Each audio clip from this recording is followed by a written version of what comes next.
want retribution. Oh yeah, we want retribution. Oh yeah, we want retribution. Yeah, we ran out of patience. Boil up with the cold hard hatred. I can feel the vibration. Beat in the streets, it's a new sensation. I wanna break faces on the pavement. I wanna make greatness look complacent. Adrenaline awakened, I can taste it. We can make an impact, grab it and take it.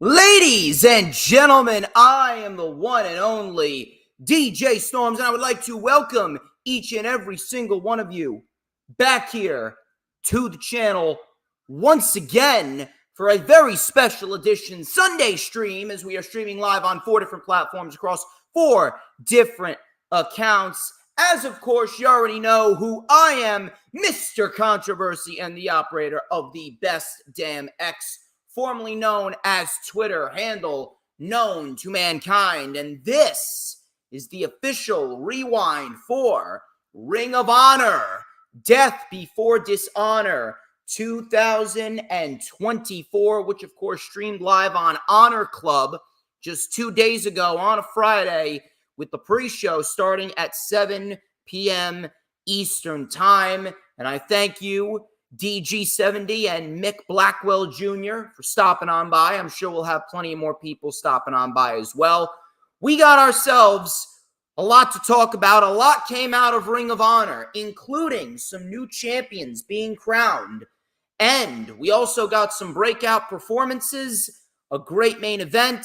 Athena continues her reign of dominance. However, the question is, will this serve as a legitimate reset for the Ring of Honor brand? Will this be the turning point for the brand? Will we see Tony Khan put more effort into the Ring of Honor brand on Thursdays like we all wish he would have for the last year and a half? That remains to be seen. We're going to have to wait and see, because as of right now, the only thing that is going to tell if Tony Khan's going to start putting more effort into the show, the only thing that will tell is time. But I hope you guys are having a great weekend. I thank you all for stopping on by. We got ourselves a lot to go over, but before we go over what we're going to go over, let me get the self-brand promotion and the advertisements out of the way. As per usual, please make sure that you follow me on all platforms of social media, X and Instagram. You can follow me at HistoryMakerDJS. One more time, at HistoryMakerDJS, both on X and Instagram. Please make sure you follow me on my personal Facebook as well. For collaborations and business inquiries, please send me an email. My email is, of course, StormsTakeOver@gmail.com. And I may just send you an invite to join the official DJ Storms Posse group on Facebook, that is. All those links are currently in the description of this very stream. And of course, please make sure you set your calendar dates for Thursday at 8 p.m. It is Savage Storm Wrestling Super Show, episode number 8. Me and Savage going through your weekly rundown of all professional wrestling happenings throughout the week, including TNA, AEW, WWE, any pay-per-views that took place. You are going to want to tune into it, because we are quickly becoming the hottest show on Thursday nights. As per usual, please make sure you check me out on Rumble as well. We're currently live on Rumble right now. We're looking to build a nice, solid fan base over on Rumble. Please make sure that you share the stream out on all platforms of social media. Like the stream, no matter where you're watching it from, whether you're watching it on the DJ Storms business page, whether you're watching it on X, YouTube, or Rumble. And of course, you're watching it on YouTube, you've got to make sure you hit that subscribe button. Incredibly vital that we do so. We are just 25 subscribers away from 2,600. That is right. We are just 25 subs away from 2,600 subscribers. Please go and subscribe to me if you haven't already done so. And of course, hit that notifications bell with a huge coup de grace, because that way you are going to know whenever I pop up on YouTube. Because whenever I pop up on YouTube, oh, you best believe, baby, that it is the absolute best fucking time to be on YouTube, because it is the only time that you are going to get to see this glorious sideburn chin strap combination and this beautiful mustache right here. Get in your super chats, get in your super stickers, get in your super thanks, and become a member of the channel. Battle in the Borough. You haven't already noticed, I am running my own wrestling show. It's about time that history will be made by the history maker. I'm going to set the trend and change the game on October 19th, 2024, Saturday, in the Elmwood Park Rec Center at 7 p.m. Eastern Time. History will be made as I partner up with East Coast Professional Wrestling to present to you guys Battle in the Borough. And if you missed the announcement yesterday on the Lightning Flash update, let me throw it out for you today, right now. As you could see, the main event of Battle in the Borough 2024 is indeed confirmed, as the Timeless Crowbar will take on NWA's technical powerhouse, Spencer Slade, accompanied by his manager, Savage. And Savage is so confident in his client that he is elected to put his own brand's championship on the line. Crowbar versus Spencer Slade for the Savage Heavyweight Championship. It is official for Saturday, October 19th, 2024 at 7 p.m. Eastern Time. Tickets are $25 at the door. You can DM me or call 201-507-2577. And of course, I would like to throw out a special shout out to my new sponsor, Then AI. If you guys know someone who is getting forgetful, I got a cool way to help. Then is a new AI companion app and memory aid that remembers important details about your life. Then can remember names, dates, medical info, account numbers, and lots of other stuff too. It can also read documents, play trivia, or just chat with you like an old friend. It is so simple to use that anyone can operate it. And are you ready for the best part? You ready for the best part? Then is running a special deal, 40% off for our listeners, just $2.99 a month. For more information, visit myvenai.com. That is myvenai.com,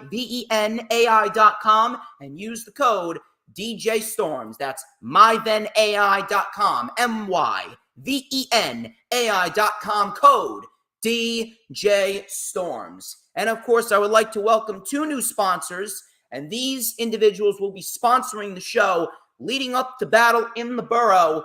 Toasted Bagel Cafe and Deli. And I do have a promotional message here for everyone in the chat right now and everyone that is watching across the IWC. Check out our newest sponsor, Toasted Bagel Cafe and Deli. 19th, 2024. Let me replay this right here. Ladies and gentlemen, I am the one and only DJ Storms. I am here with the owner of Toasted. Her name is Safa, and also her team. Hi, guys. Safa, how are you today? I'm good. Let me ask you, how long have you been living in Elmwood Park right now? I was born and raised in Elmwood Park, so basically 20 years. That's amazing. And tell us a little bit about Toasted. So we are a woman-owned business. We're also Middle Eastern owned. We come from a Middle Eastern background. We also have our smoke shop right next door, Moonstar Smoke Shop. We just saw this opportunity. We wanted to fill the gap. So we have a lot of experience in the food industry, and we thought it would be an amazing opportunity to open something for the whole family. So we're very excited to bring this to the Elmwood Park community, and thank you guys so much for all your support. And the Elmwood Park community thanks you. Ladies and gentlemen, Safa and the team of Toasted. I'm the one and only DJ Storms. Be sure to get your tickets right now for Battle in the Borough on October 19th, 2024. We greatly appreciate Safa and the whole entire team at Toasted. And of course, we have one more sponsor.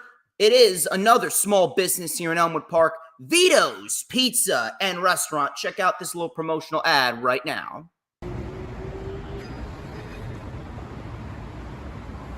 Ladies and gentlemen, I am the one and only DJ Storms, and I am here in front of Vito's Pizza and Restaurant here in Elmwood Park, New Jersey. Some of the best pizza in Bergen County. If you're hungry, hell, even if you're not, come and stop by Vito's Pizza. And of course, be sure to catch Battle in the Borough on Saturday, October 19th, 2024. Tickets, $25 at the door. DM me or call 201-507-2577. We greatly appreciate Toasted and Vito's Pizza and Restaurant here in Elmwood Park, New Jersey. You got to support your small businesses. Now then, enough of the self-brand promotion, the advertisements. Why don't we get straight into the festivities here on the Rewind. Ring of Honor, Death Before Dishonor. Excellent show. Excellent show from start to finish. One of the best professional wrestling shows of the year thus far, minus the 0 hour, obviously. 0 hour is usually worthless. 0 hour is usually meaningless. It was no different, and I really do wish that they would make the 0 hour feel more important. If anything, they should make it feel like a 1 hour edition of Rampage, where we actually get quality matches here and there. But no, this was just an enhancement hour, a bunch of enhancement matches left and right. Spanish Announce Project. They took on MXM Collection. This is Mason Madden and Mansoor. Decent little match right here. Really nothing too crazy. We had the MXM Collection. They actually won. They look pretty decent here, I'm not going to lie. They won with the elevated butterfly DDT, and they ended up fighting FTR the next night on Collision, and they ended up being FTR's first stepping stone towards getting the AEW World Tag Team titles back. So, pretty standard, really nothing too crazy. In and out type of match. Went about 9 minutes, and that was it. Marina Shafir, she took on Angelica Risk, and this was a waste of time, complete waste of time. Marina Shafir won with the reverse sleeper within 1 minute. Griff Garrison and Anthony Henry, they took a loss to the Infantry. The Infantry get the win here. Another meaningless match. Realistically, I don't understand why we have to do all these enhancement matches on the pre-show. It really doesn't set the pace very nicely for the show. If this is the content that you're going to put out on the pre-show, then you may as well not even have any matches on the pre-show at all. We need quality material on the pre-show. We need shit that's going to set the pace nicely for the rest of the night. You see what we got back at the Dynasty pre-show in St. Louis? That was a fucking great pre-show. That was an awesome fucking pre-show. Especially the main event of the pre-show, which was the Acclaimed versus Bullet Club Gold for both sets of World Trios Championships. That is what a pre-show should be about. But this, come on. Tony Khan, listen. Love what you're doing, but you need to make the pre-show feel more important. You can't keep on putting all these fucking enhancement matches on the pre-show. Not a good look. It's not a good look. Top Flight. They took on the Outrunners. Top Flight get the win here over the Outrunners. Pretty standard. Top Flight gets the win. Top Flight, I will say, though, Top Flight seems like the best possible option to win the Ring of Honor World Tag Team titles from the Undisputed Kingdom. I don't know when that's going to be, but whenever that day does come, that would be the proper route to go. Now we move on to the main show. The main show, this is where the real material began. We kicked off the show with the Beast Mortos taking on Commander to start the show, and this was a great opening match between the Beast Mortos and Commander. We already know how good Commander was, but in recent months, I almost said in recent weeks, he's been doing this for a couple months now. In recent months, the Beast Mortos, formerly known as Black Toros from AAA, he is signed with AEW and he has been doing his thing. He's been doing his thing, and if you're going to put a gun to my head and tell me to honestly describe the Beast Mortos, he is a perfect combination between strength and speed. The guy is a very good size, about 5'10". He's about 201 pounds. The guy is in great shape, and the guy can move around incredibly quick, and the guy can bump around too. The guy knows how to take a fucking bump. The guy knows how to take someone's offense and make them look good. And if you guys have not been paying attention to the Beast Mortos, you better start, because the guy is fucking legit. And if they want to invest in him in the next year or two, I don't know if they will, but the Beast Mortos, my God, he is fucking great. He is fucking awesome at what he does. So Mortos went right after Commander. We had a Tope Con hero, and Mortos caught Commander and powerbombed him into Alex Abrahantes. Mortos then remained in control. He slapped the shit out of Commander, so he was just fucking slapping the taste out of Commander's mouth. We had a military press off the top buckle by Mortos, and he was in control. Commander came back with a torpedo DDT through the ropes, similar to what Sami Zayn does. We then had Commander with a Hurricane Rana off the apron to the floor. Tightrope, twisting plancha by Commander. Looked absolutely fucking gorgeous. Back in the ring, springboard poison Rana. So again, this is Mortos just bumping around for Commander, taking all this fucking offense. 1-2, Mortos kicked out. Commander went for the Sky Twister press, but Mortos got his feet up. Mortos with a Samoan drop. 1-2, Commander kicked out. We had a Crucifix driver and a Canadian Destroyer on Mortos. Mortos popped right back up and delivered a spear on Commander. Both men were down. Crowd was chanting, "Fight forever." So the crowd in Arlington, Texas, in the Esports Stadium was hot. They've been doing good in the Esports Stadium, I got to admit. So Mortos, he went for the Avalanche military press. He got it, but Commander kicked out again. Commander then rolled into a rolling Yoshi Tonic.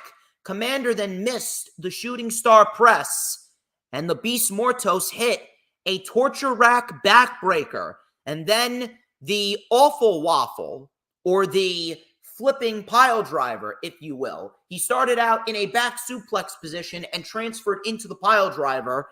I believe Chuck Taylor used to call that the Awful Waffle.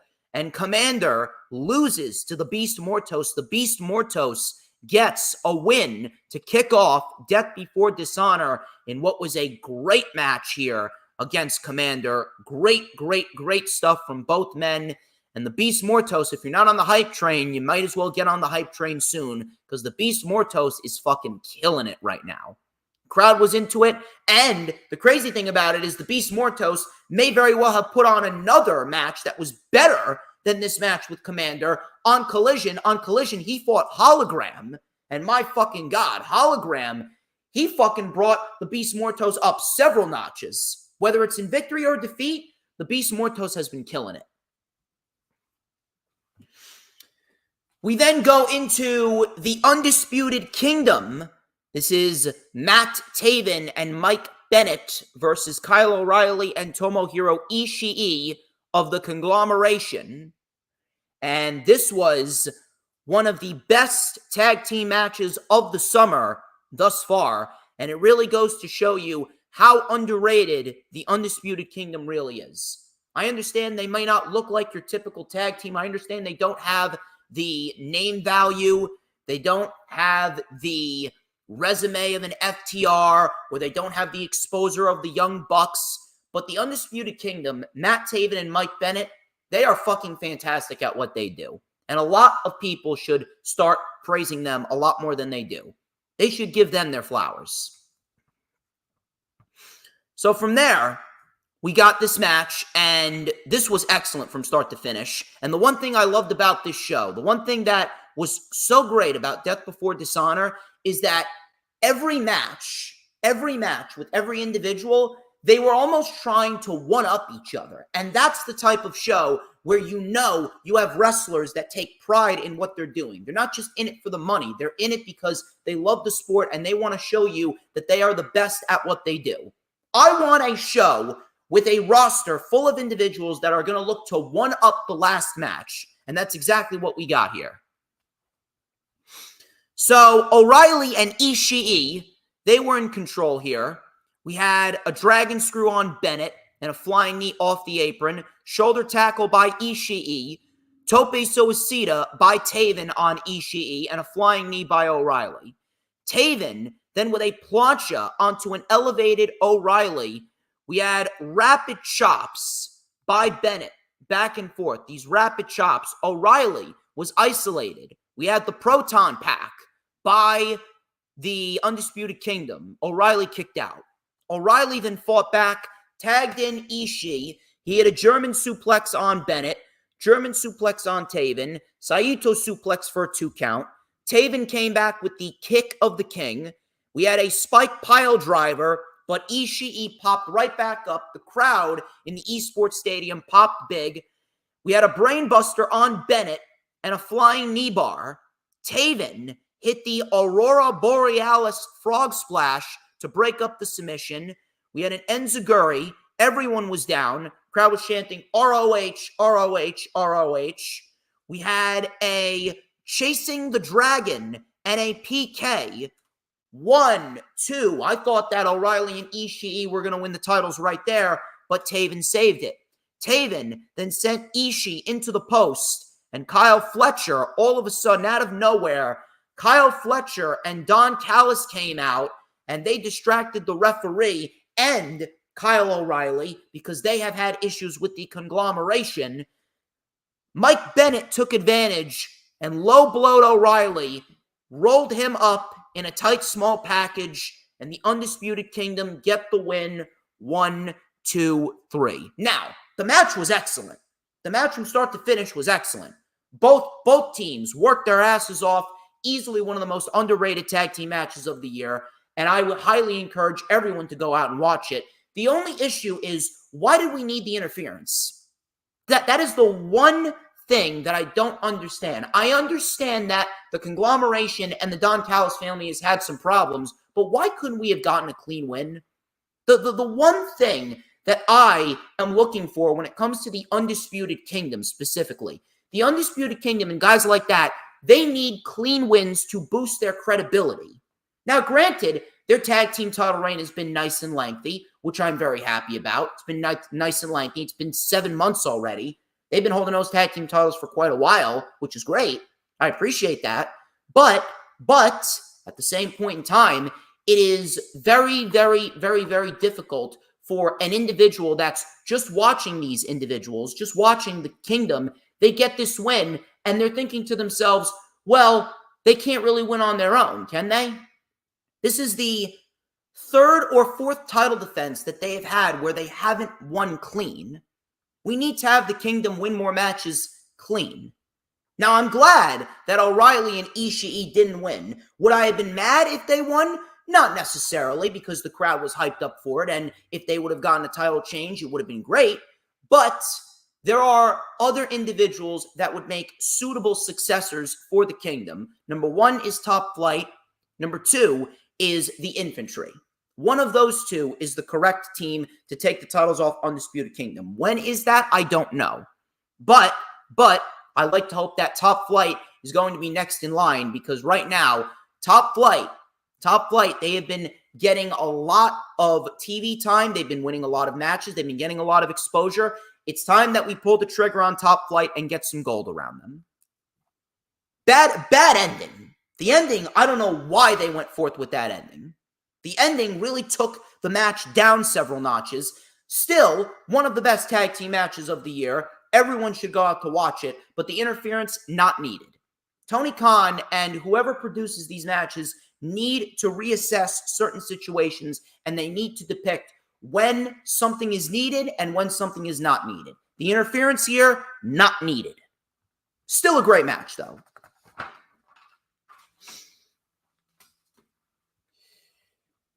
Legit, Layla Hirsch and Diamante.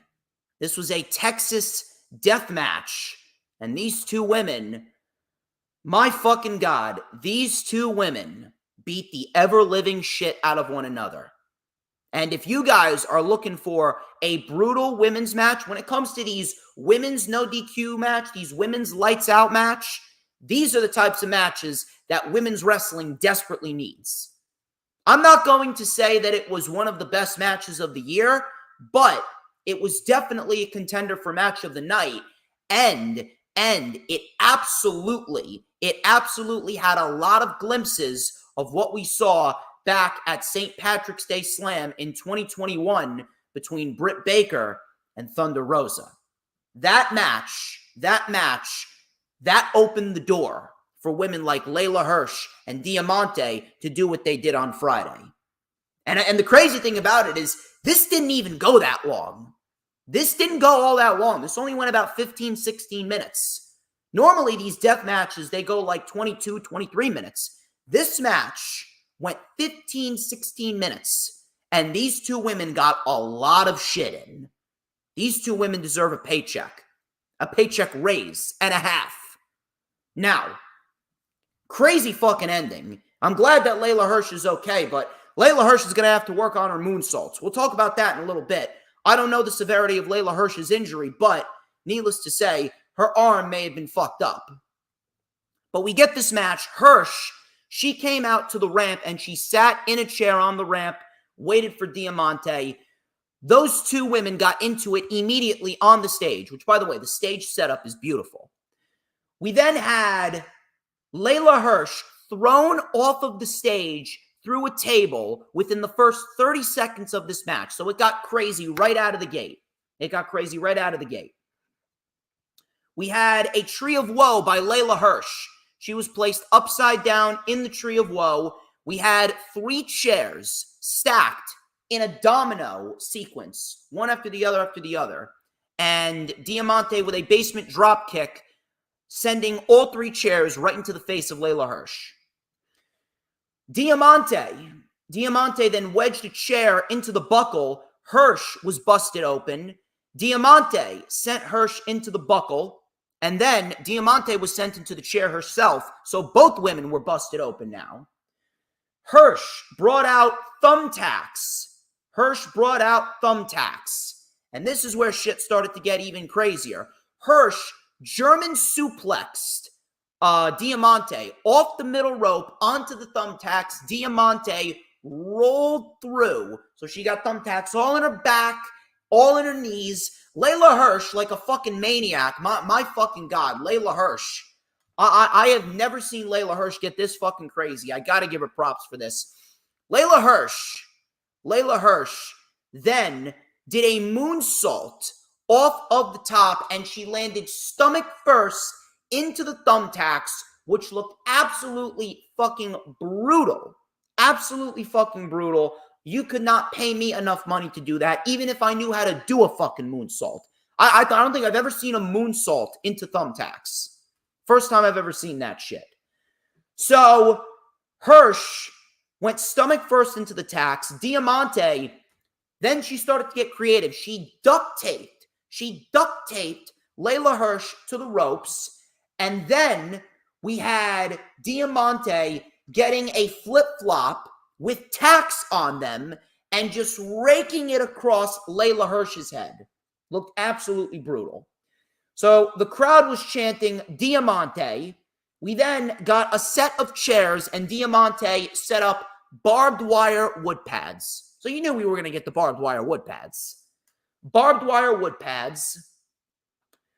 We then had Layla Hirsch delivering a Samoan drop off of the apron onto the barbed wire wood pads and the chairs. The crowd was chanting, "This is awesome." Well, the referee was counting because it's a 10 count, and both women made it up to their feet. Unbelievable. So Layla Hirsch said, "All right, fuck this. I've had enough." Layla Hirsch breaks out a table. She sets up a table. She duct tapes Diamante to the table. She sets up a ladder, climbs up the ladder, and delivers a fucking moonsault. She delivers a fucking moonsault off of the ladder. She hits her right arm on the ladder. I'm surprised if it's not broken. Moonsault off the fucking ladder, through the table, through Diamante. Layla Hirsch just makes it back up to her feet, and Layla Hirsch wins the Texas Death Match. Probably the best match of both women's careers. By far, the best match of both women's careers. However, Layla Hirsch, listen, Hirsch, you made it out alive, but you need to take some fucking lessons. I got no problem with Hirsch doing a fucking moonsault off of the fucking ladder because, listen, you do the moonsault, it's safe, you land stomach first on your opponent's stomach, it's a lot easier. It's a lot easier, and it's a lot safer that way. But, I mean, if you're going to do a moonsault and you're coming up fucking short to a point where you're hitting your arm on the ladder, potentially risking dislocating it or breaking a bone, that's when we have a fucking problem. I got no problem if you want to do a fucking moonsault off a ladder, but you got to learn how to fucking do it. I respect Layla Hirsch, but it's clear as day that her moonsault is not the most elegant one. Or if anything, Layla Hirsch needs to learn how to get some distance on the moonsault. She needs to learn to jump out, not jump up. Because if she does not learn how to do that, it is not going to work out well for her. It's not. Thank God she's okay. Thank God she's still walking. And hopefully the arm injury is not that serious. However, I got to give my praise to both Diamante and Layla Hirsch, and everybody should. There were a lot of matches on Death Before Dishonor, a lot of big-time money matches, a lot of matches that a lot of people were looking forward to, but not many individuals were looking at Diamante versus Layla Hirsch.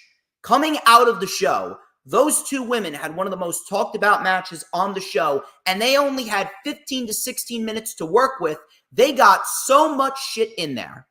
Easily the best match of both women's careers. And both women deserve a pay raise and a half.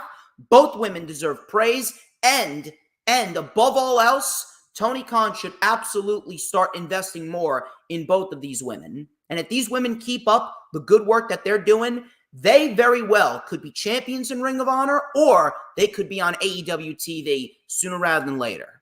Props to Diamante and props to Layla Hirsch. Excellent Texas Death match at Death Before Dishonor this past Friday.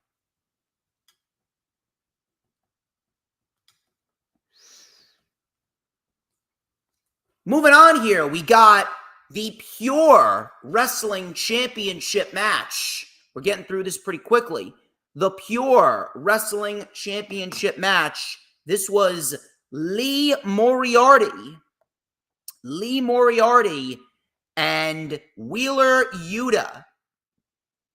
Lee Moriarty and Wheeler Yuta, they fought for the Pure Wrestling Championship, and it was a pretty damn good match, if I do say so myself. And I got to give credit to these guys as well, because my oh my, they were put in a very, and I mean a very tough spot. You saw the first three matches on this show. And I'm thinking to myself, man, Lee Moriarty and Wheeler Yuta, they're in this position. There ain't no way that they're going to be able to successfully follow that match. But my God, got to give my props to Lee Moriarty, got to give my props to Wheeler Yuta. I know a lot of people may look at Wheeler Yuta as the odd man out, or the black sheep of the Blackpool Combat Club, but the more that Wheeler Yuta wrestles, the better he becomes. People need to start putting more respect on Wheeler Yuta. Same thing with Lee Moriarty. Lee Moriarty, very good at what he does. A young lion that is looking to break out, a young lion that is really looking to take the world by storm, if you will. No pun intended, of course. But Lee Moriarty and Wheeler Yuta, this went 20 minutes. 20 minutes. They exhausted all of their rope breaks, and they both got a warning for a closed fist to the face. They made this shit very, very even, and in the end, Lee Moriarty gets the biggest win of his career by beating Wheeler Yuta at his own game. Lee Moriarty wins the Pure Wrestling Championship, and I can't even complain about that. And I'm going to explain to you why. So first off, let's go over the match. So Moriarty used a rope break early on. He went for the Border City stretch, but Wheeler Yuta used a rope break. So both men used their rope breaks.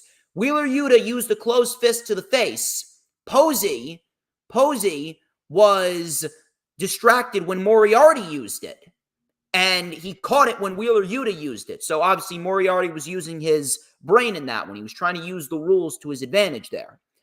So Lee used his second rope break. We had a missile dropkick from the middle rope and a flying lariat by Yuta. Nice enziguri and a flying forearm off the top. Lee Moriarty delivered a nice superplex. Lee did a punch to the face, closed fist to the face, and the referee caught it. So now both men had their warnings, one warning each for a closed fist to the face. So we had the Border City stretch in deep. Yuta got to the ropes. He used his second rope break. So it was becoming a technical battle of wits, if you will. We had a big boot by Lee. Lee was tossed to the floor. Yuta with a tope suicida back in the ring. Big splash. Yuta only got a 2. We had a prawn pin, a prawn hold by Lee Moriarty. Lee Moriarty nearly won it. Great near fall right there. We had a low octopus stretch on Yuta. Yuta used his third and final rope break. We had a German suplex by Yuta for a 2. Cattle mutilation. And Lee Moriarty stretched out his foot and touched the ropes. And Lee Moriarty gained his final rope break of the match. So now both men have exhausted both of their rope breaks. We had a back suplex on the apron by Lee. Looked brutal. Tope suicida by Lee. Leaping flatliner. I thought he won it there. We had 1. We had 2. Wheeler Yuta kicked out again. Yuta then with an armbar, but the rope break didn't work for Moriarty. Moriarty was trying to get out of it in some way, somehow. Moriarty then used the rope, rolled through on Wheeler Yuta in a tight leverage pin, and the referee counted 1, 2, 3, and Lee Moriarty is the new Pure Wrestling champion in what was a very good 20-minute technical bout between these two. And man, they were put in a tough spot, but they followed the first 3 matches very, very nicely. Props to Wheeler Yuta and props to Lee Moriarty. This is what Ring of Honor should be about. Guys like that. Guys like Wheeler Yuta. Guys like Lee Moriarty. And now, Lee Moriarty can take that next step. And you know why I can't complain about Lee Moriarty winning it? You know what's great about Lee Moriarty winning it? The great thing about Lee Moriarty winning it, the guy was brought into AEW 3 years ago. He was brought into AEW 3 years ago, never bitched, never whined, never complained, never, ever had any pushback towards Tony Khan. He did everything that was asked of him. They took on Ring of Honor, and after 2 years of Ring of Honor being associated with AEW, Lee Moriarty finally gets his just due. It is very, very satisfying to see a guy who has done everything that was asked of him, never bitched or complained. He never had any pushback. He never bashed the company. He never complained about not being utilized properly.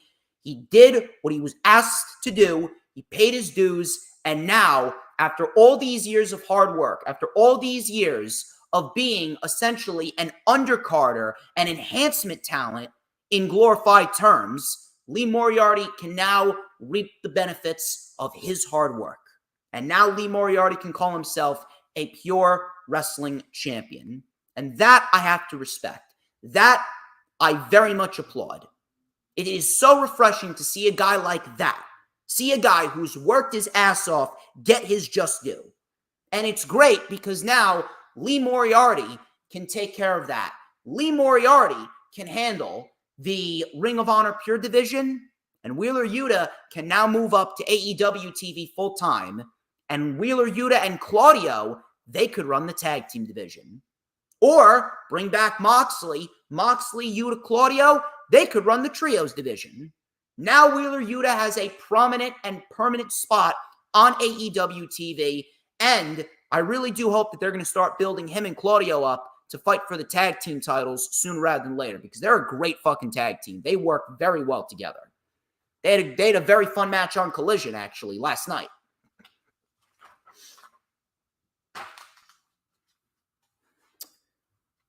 Moving on here. We get to the middle of the show now. It is Billy Starks and Red Velvet, Ring of Honor Women's World Television Championship. This was good. It was good. It was not great, but it was fine for what it was. Is it a match that I'm going to tell you to go out of your way to rewatch? No. No, I'm not going to tell you to go out of your way to rewatch this match. Was it bad? No. Was it memorable? No. It was a standard women's match, and it did what it needed to do. That was pretty much it. Now, was it the weakest match of the night? No. Surprisingly, this was not the weakest match of the night. But these two women, they did what they did with the time that they could work with. It went about 14, 15 minutes. And in the end, this was kind of shocking. This was kind of shocking, but it may very well open the door for Ring of Honor to revisit what we got back in December of last year, which we're going to talk about when we get to the Queen Aminata and Athena match. We had Red Velvet shocking Billy Starks. Red Velvet shocks Billy Starks, and Red Velvet becomes the new Ring of Honor Women's World Television Champion. So Velvet came out of nowhere with a spear. We had Red Velvet trying for the Poison Rana. She tried for the Poison Rana, but instead we had Billy Starks delivering a reverse Alabama slam into the buckle on Red Velvet, which looked pretty fucking brutal if you ask me. Pretty brutal right there. We had a crossbody by Red Velvet. We had a Saito suplex and a stunner. Red Velvet hit a DDT. That got a 2 count. So we then saw Billy Starks take over with a chicken wing. Red Velvet did not go down. We had a suplex backbreaker for a 2. Red Velvet delivered a Poison Rana, which looked very nice, and a spin kick. Both women now on the apron. Starks with a sleeper hold on top, and Starks then got stunnered on the turnbuckle rod. So this is where the ending came into play, and if you're going to ask me, the ending was actually a lot more effective than the actual match. The actual match was fine, but it wasn't memorable. I'm not going to tell you to go back and rewatch it, but the ending was very well done. So we get this ending here. We got Red Velvet hitting a stunner to Billy Starks on the turnbuckle rod, right? Billy Starks was then selling her neck. So it was the same thing that she did back at Ring of Honor Supercard of Honor when she fought Queen Aminata in the finals of the Women's World TV Championship tournament, right? So we saw Billy Starks selling the neck. Red Velvet didn't look like she was buying it. Red Velvet didn't look like she was buying it at all. We had the referee and Doc Samson out there to check on her. And Billy Starks was making her way back into the ring. She's trying to sell the neck. Red Velvet, obviously, trying to get at Billy Starks, but the referee's holding her back. Billy Starks faked it out. She then got back into the ring. She took down Red Velvet, and then she did the whole neck crank thing. So Billy Starks obviously selling the neck. She did the neck crank thing. And then behind Billy Starks, you just see Red Velvet rise up. She cracks her neck, and then she falls right back down. And she fakes out Billy Starks. She's selling Billy Starks' move. And Billy Starks, her inexperience ends up costing her. She tried to do the same thing that she did at Supercard, and she failed because as Billy Starks was going up, Red Velvet followed her, threw her off the turnbuckle, and then hit the flipping kneeling cutter. She hit the kneeling diamond dust, or the just desserts, as she calls it, I believe. She calls it just desserts. Straight out of your mama's kitchen, something like that. But she hits the kneeling flipping cutter and pins Billy Starks 1, 2, 3 to win the Women's Ring of Honor World TV Championship. as Billy Starks is absolutely distraught. Match was fine, but the ending was what really made this. If there's one thing that made this entire 15-minute match, it was the ending. Because it shows you that Billy Starks, being the youngin' that she is, she is still inexperienced. She's still inexperienced, and her inexperience cost her. She was digging into her playbook for the same trick that she pulled at Supercard of Honor, and it failed. And it goes to show you that she needs new tricks in her arsenal.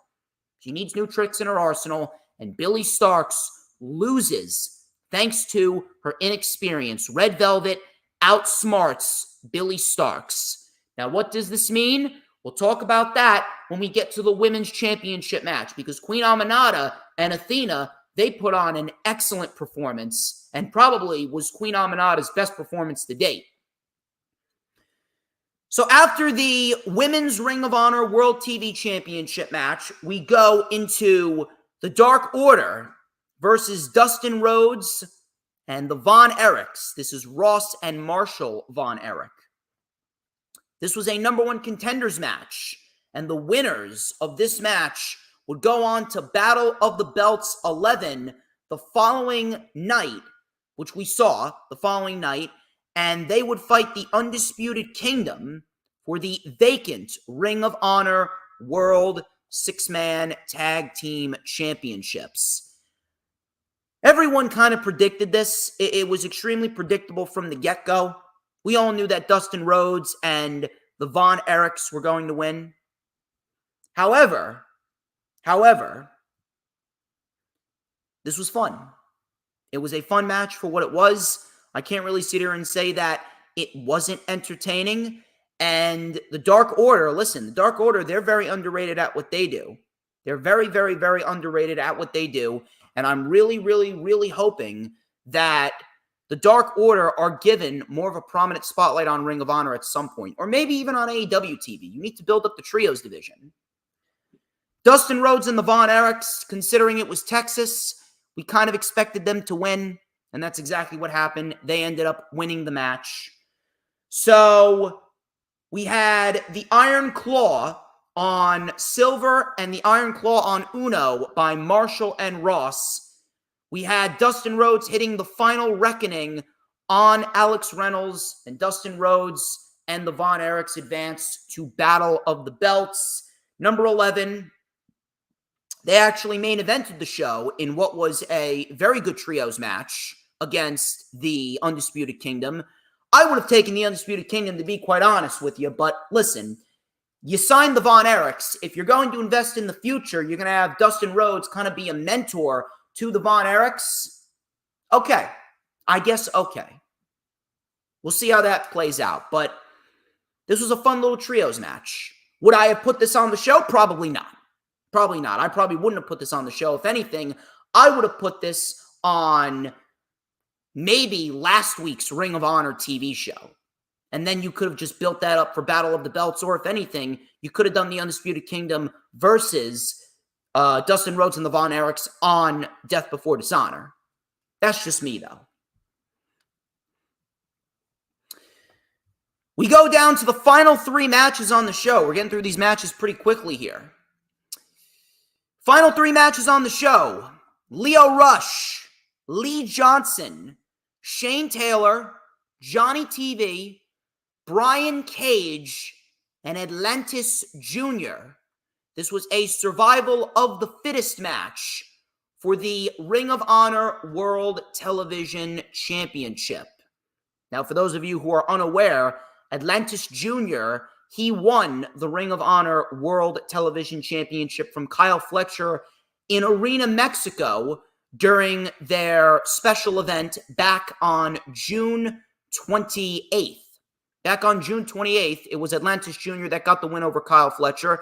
And they are strengthening the partnership between AEW and CMLL. They are strengthening that partnership, and they strengthened it by giving Atlantis Jr.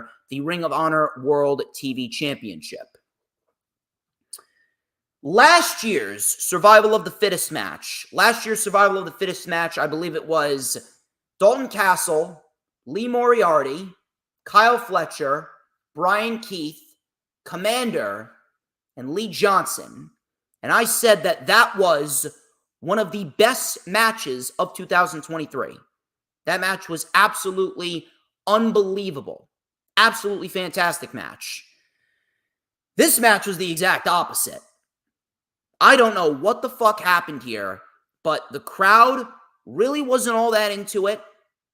And the match itself, very poorly produced. I don't know what the fuck happened here, especially when you got six individuals who are as good as these individuals. And yet this match ended up being the worst match on the show. This match ended up being the worst match on the show. I don't know what the fuck happened here, but good fucking Lord. And it's not even like it was horrible. Was it the worst match of the year? No, it wasn't the worst match of the year, but this match was very disorganized. No one in the crowd really gave a shit, and the match just felt very rushed. It barely even got 20 minutes. These eliminations were just one after the other, after the other, after the other. And a lot of the individuals who the individuals in the crowd, a lot of these wrestlers who the people in the crowd wanted to see go farther, they got eliminated early. Shane Taylor was the first one eliminated. Lio Rush was eliminated early. Lee Johnson was eliminated early. How exactly do you have Johnny TV in the final three? And I'm not even trying to be disrespectful towards Johnny TV. The guy's a great wrestler, but the guy's been a bad comedy act. Great wrestler, but bad comedy act. Why the fuck is he in the final three? Really fucking stupid. Very, very, very fucking stupid. And another thing, we all kind of expected that Atlantis Jr. was going to retain. You're not going to have Atlantis Jr. lose the championship now. We don't know who Atlantis Jr. is going to lose the championship to. Maybe we see Shane Taylor take it off of him in due time. Maybe they're going to invest heavily in Shane Taylor promotions. We don't know. But at this very moment, Atlantis Jr., we all know he's not losing the championship. Why would he? Why would Atlantis Jr. lose the championship now? Doesn't make any sense for him to lose it now. So why exactly would anyone expect him to lose it? Now, the issue is not the predictability. The issue is you're not even making an effort. You're not even making an effort to make the match exciting. You're not even making an effort to properly lay this match out. You're not even making an effort to properly produce the match. No, instead you rush through these eliminations, boom, boom, boom, boom, boom.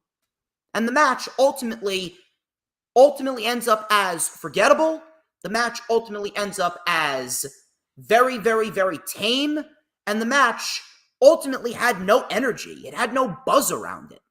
You take a look at what we got back at Final Battle last year. That was the show where Kyle Fletcher won the championship. That was Kyle Fletcher's star-making performance right there. That was Kyle Fletcher's star-making performance right there. And what did they do? What exactly did they did fucking nothing. They did nothing.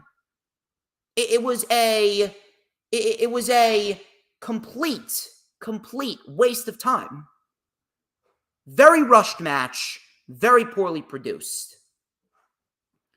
So we actually started out with some high spots. So I will give them a little credit. They actually tried in the beginning of the match, but halfway through the match, like as soon as the elimination started, as soon as Shane Taylor was eliminated, the match completely fucking fell apart. And the energy was just drained from the venue. So Shane Taylor was eliminated first, thanks to a final hour frog splash. So we had a super kick by Lee Johnson, big shoddy drop on Lio Rush, and Lio Rush was eliminated. Brian Cage and Johnny TV, they teamed up on Lee Johnson, and they eliminated Lee Johnson. Atlantis Jr., the champion, was left. We had a Mexican sunset bomb for a 2. Brian Cage then took out Johnny TV with a drill claw. We were down to Cage and Atlantis almost immediately immediately after Johnny TV was eliminated at the hands of Brian Cage, Atlantis Jr. rolled up Brian Cage to get the win 1, 2, 3. I am sorry. I am sorry, but that is completely and utterly ridiculous. Like, you're not even giving anyone the opportunity to properly be showcased. Who stood out in this match? That's the thing. Who the fuck stood out? Back at Survival of the Fittest at Final Battle, we saw Brian Keith stand out. We saw Commander stand out. We saw Kyle Fletcher stand out. Who the fuck stood out here?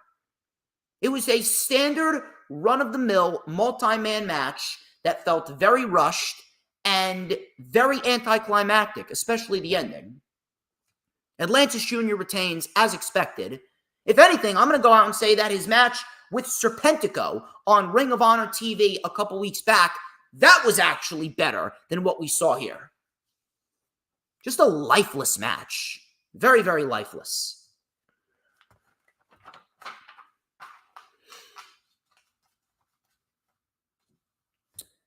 Final two matches. Queen Aminata versus Athena for the Ring of Honor Women's World Championship. I was secretly rooting for Aminata, and I'm still asking the question, what exactly are they going to do with Athena? Is Athena going to do the job and properly lose the championship? I don't know.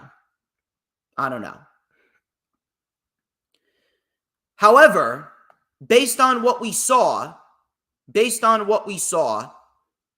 is definitely a chance that we could see a revisitation of what we saw back at Final Battle with Billy Starks and Athena based on the ending of this match. So Queen Aminata, she looked fucking great in this match. I don't know where the fuck Queen Aminata's been hiding out, but Queen Aminata, she has really, really grown leaps and bounds. She's only been in AEW for 7-8 months? She's killing it right now. So, Athena with a tope suicida sending Aminata into the barricade. Aminata accidentally hit the steps. Athena was in control here. We had a Hurricane Rana and a neck breaker into a Canadian code breaker, which looked very nice. We had a snap suplex by Aminata, big boot.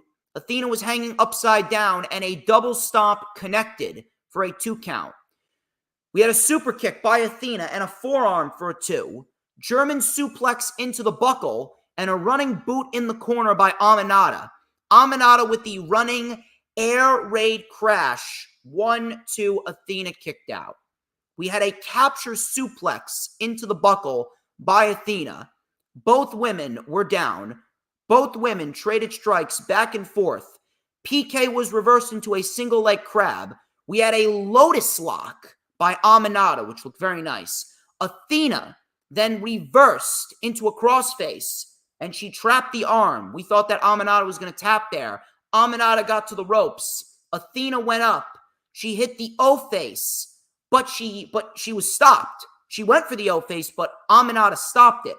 Aminata then suplexed Athena, but Athena landed on her feet. We had a boot by Aminata, and then Aminata eyed the steel steps. Athena then raked Aminata's eyes, and we were going to see a tombstone on the steel steps. So Athena was on the apron, and the steps were set up on its side, and Athena delivered a tombstone pile driver to Aminata head first on the steel steps, which looked awesome.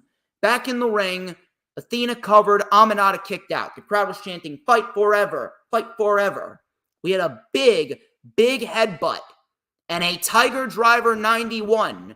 Will Ospreay, take notes. Aminata has that killer instinct. Billy Starks came running out, but Red Velvet came out to stop her. Lexi then gave the microphone to Athena, and Athena hit Aminata with the microphone right in the head, And then she hit the O-face, 1, 2, 3, and Athena gets the win. Another great match and another victory for Athena here. However, the question is, who exactly is going to beat Athena now? Where do we go from here? Where do we go from here? How are things going to work out going forward? Well, based on everything that happened in one night here at Death Before Dishonor, it seems as though we are going to see Billie Starkz and Athena split up again.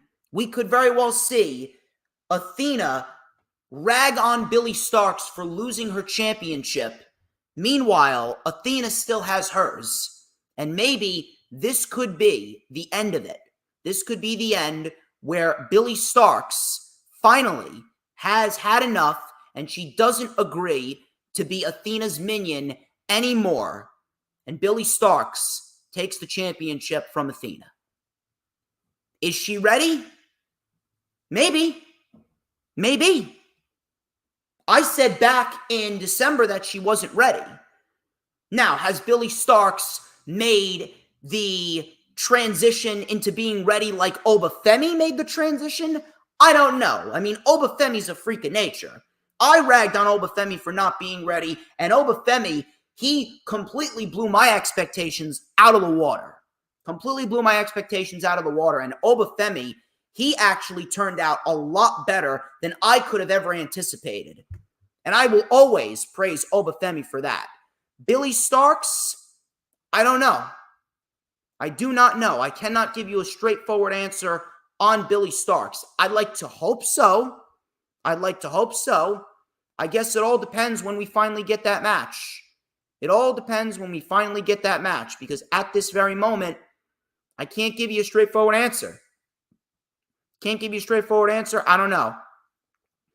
But at this point, that seems like the only logical route to go.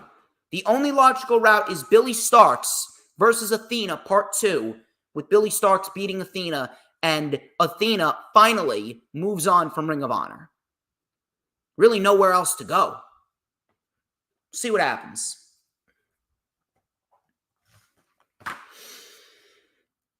Now, we get to the main event. Mark Briscoe and Roderick Strong, Ring of Honor World Championship. We all know Mark Briscoe is great, but even now, even after the run that he had in NXT, even the run he had with the Undisputed Kingdom, even with the matches that he put on with Kyle O'Reilly and Will Ospreay, there isn't enough people that appreciate Roderick Strong. And I always look to point out which individuals are not appreciated enough. Roderick Strong is not appreciated enough. Roderick Strong is phenomenal at what he does. And there was, I'll be honest, there was a small part of me that kind of wanted to see Roderick Strong win. There was a small part of me that kind of wanted to see Roderick Strong win, but I knew that that wasn't going to happen because Mark Briscoe, he's doing his own thing right now. He's doing his own thing right now. Mark Briscoe is killing it as the Ring of Honor World Champion as we speak. So this was an awesome match. Awesome main event right here. Got the perfect amount of time, and the crowd was into it. The crowd was hyped up for it, and the crowd actually made it better than it was. And if we're going to be quite honest with you, this match should serve as a blueprint for other matches that are predictable, and all professional wrestling companies should try and make an effort to even make the predictable matches more exciting. We all knew that Mark Briscoe was going to retain, but Roderick Strong, there were a couple moments here where we thought Roderick Strong was going to win. And that I appreciate. So Briscoe was in control early on. Briscoe with a cannonball into the crowd, onto Strong. We had a rolling DVD by Briscoe. He went for Froggy Bow, but Strong got the knees up. So we were bringing out the heavy leather early on. We had a wrecking ball drop kick by Briscoe and the cactus elbow off the apron. Missile drop kick and a fisherman buster for a 2. Back suplex on the apron by Strong. Briscoe was sent head first off of the post. Briscoe was busted open. Strong kept the pressure on Briscoe. We had another backbreaker and a Boston Crab, but Briscoe was able to get to the ropes. So at this point, Roderick Strong decides to get cocky here, and Roderick Strong delivers a J-Driller. And you could just hear the crowd just booing the shit out of Roderick Strong. Roderick Strong is smiling, and he's just relishing in his handiwork. Roderick Strong covers. Jay is looking down on Mark Briscoe, and Mark Briscoe kicks out at 1. Crowd popped big. Briscoe mounted a comeback. We had a neck breaker and a fisherman buster for a 2. Gut buster on the top buckle, and then a high angle slam off the middle rope for a 2. Double clothesline. Both men are down. Both men started trading strikes back and forth and back and forth. We had a rolling elbow by Briscoe. Uranagi. Out comes Taven and Bennett. And the ref didn't see Bennett bash Mark Briscoe with the championship. Roderick Strong covered. 1, 2. Briscoe kicked out. So now Roderick Strong, he is pretty much unhinged. So he delivers a Tiger Driver 98. And a sick kick. And Mark Briscoe kicks out again. Out comes the conglomeration. Out comes Ishii and O'Reilly. Briscoe rolled up Strong for a 2. Big lariat. Strong and Briscoe were up on the top rope. Crowd was chanting, "This is awesome, this is awesome." Strong was sent off of the middle rope. Mark Briscoe went up to the top rope. A little bit of froggy bow. 1, 2, 3. And Mark Briscoe retains the Ring of Honor World Championship in an awesome match to cap off an awesome show.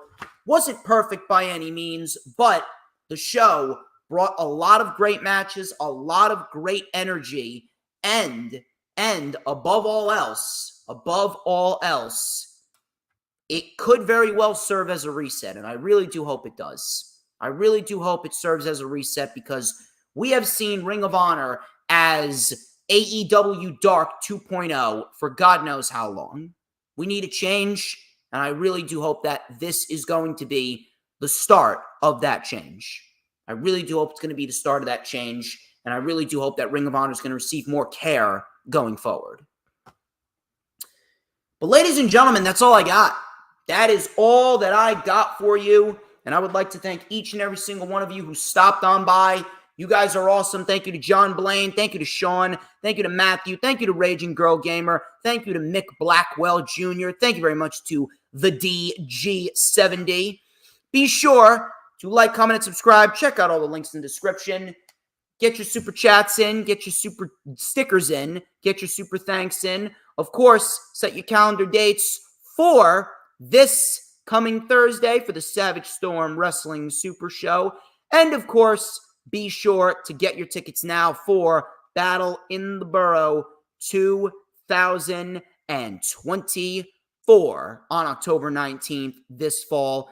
Tickets are $25 at the door, or you can call 201-507-2577 or DM me for serious inquiries only. Till next time, ladies and gentlemen, my name's DJ Storms. This has been the rewind for Ring of Honor Death Before Dishonor 2024. And before we get out of here, let me take a sip of my water. Very important question that all must answer. Who runs the IWC? It's pretty much a foregone conclusion who runs the IWC. And it should be obvious who runs the IWC. Who? But DJ motherfucking Storms. And don't you ever forget it. Retribution! Oh yeah, we want retribution! Oh yeah, we want retribution! Oh yeah, we want retribution!